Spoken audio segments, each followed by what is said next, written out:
அருமைநாதர் இயேசு கிறிஸ்துவின் விலையேறப்பட்ட நாமத்தினாலே உங்கள் யாவருக்கும் என் அன்பின் ஸ்தோத்திரத்தை இந்த காலை நேரத்திலே நான் உங்களுக்கு தெரியப்படுத்துகிறேன். பரிசுத்த யோவான் எழுதின சுவிசேஷம் 3ஆம் அதிகாரம் 19வது வசனத்திலே இவ்வாறாக வாசிக்கிறோம்.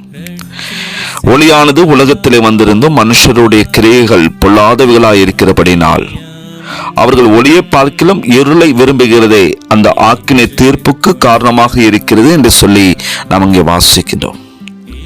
கிறிஸ்துவுக்குள் அன்பான தேவனுடைய பிள்ளைகளே, நாம் வாழ்ந்து கொண்டு இருக்கிறதான இந்த உலகமானது மிகவும் நாகரிகம், மனித உரிமை, அபிவிருத்தி என்ற போர்வையிலே பல தேசங்களிலே பலவிதமான சட்டங்களை, தேவனுக்கு விரோதமான பாவ செயல்கள் சட்டமாக்கப்பட்டு கொண்டு நாட்களே வருகிறது. பிதாவாகிய தேவன் தாமே எந்த மனிதனையும் அவர் தள்ளிவிடுகிறவர் அல்ல.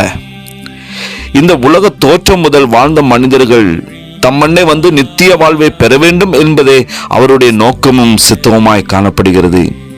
உலகத்தை ஆக்கினைக்குள்ளாக தீர்க்கும்படி தேவன் தம்முடைய குமாரனை இந்த உலகத்துக்கு அவர் அனுப்பாதவராக, அவராலே உலகம் ரட்சிக்கப்படுவதற்காகவே பிதாவானவர் தம்முடைய குமாரனை இந்த பூமிக்கு அனுப்பினார்.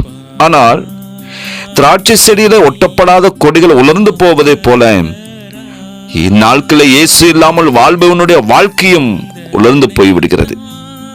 இயேசுவே இரட்சகர் என்று அறிந்ததான பல நாடுகளில் உள்ளவர்களும் இயேசுவை விட்டு தங்கள் பிள்ளைகளை தூரப்படுத்துகிறார்கள். அந்த நாமத்தை, இயேசு என்கிற நாமத்தை பேசினால் இந்த உலகத்திலே தங்களுக்கு மக்கள் மத்திய ஒரு நல்ல மதிப்பு உண்டாகாது என்று இயேசுவினுடைய இந்த புலோகத்திற்குரிய வாழ்க்கையும், அவர் பிறந்த காரியங்களும், அவருடைய பாடுகள், மரணம், உயிர்த்தெழுதல், அவருடைய நினைவு கூறுகிற நாட்களை கூட இயேசு என்ற நாமத்தை தவிர்த்து நாட்களே வாழ்ந்து கொண்டிருக்கிறார்கள்.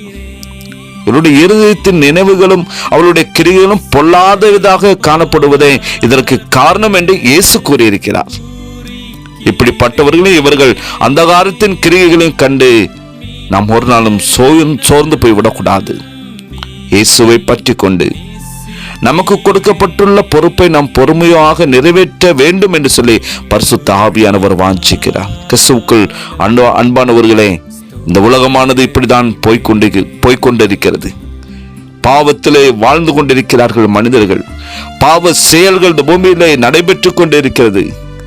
எங்கு பார்த்தாலும் கிறிஸ்தவ மக்களுக்கு விரோதமாக எழும்புகிற ஒரு கூட்டம், கிறிஸ்துவை அவமதிக்கிற ஒரு கூட்டம், அவர்கள் மத்தியில் தான் நீங்களும் நானும் வாழ்ந்து கொண்டிருக்கிறோம்.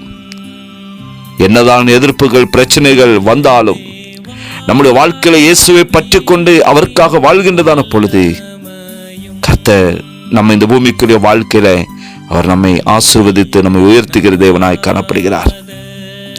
ஒளியானது உலகத்திலே வந்திருந்தும் மனுஷனுடைய கிரியைகள் பொல்லாதவைகளாக இருக்கிறபடியினால் அவர்கள் ஒளியை பார்க்கிலும் இருளை விரும்புகிறதே அந்த ஆக்கினை தீர்ப்புக்கு காரணமாக காணப்படுகிறது.